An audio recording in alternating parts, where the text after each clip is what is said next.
আমরা কি জানতাম যে এই গণঅভ্যুত্থানটা একটা মেটিকুলাস ডিজাইনের মধ্যে পড়ে? জানতাম না।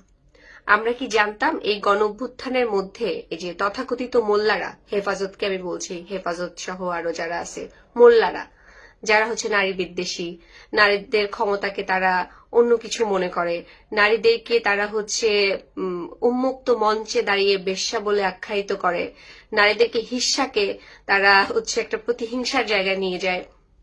এই যে মোল্লা গোষ্ঠীগুলো, হুজুররা, এই হুজুররা যে এই আমাদের এই গণঅভ্যুত্থানের মধ্যে থাকবে, এবং তারা, আমরা কিন্তু জানি না, এখনো নিশ্চিত না যে হাসিনা কি মেরেছে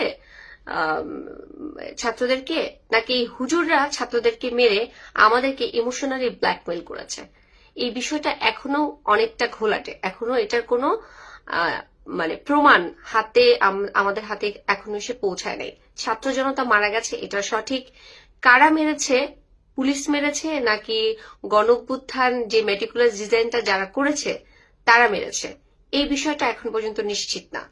আমরা যদি সাধারণ নাগরিকরা জানতাম যে এর মধ্যে এই হুজুররা আছে এবং এটা একটা পরিকল্পিত আন্দোলন, তাহলে কিন্তু আমরা এই আন্দোলনে সম্পৃক্ত হতাম না বা যেতাম না।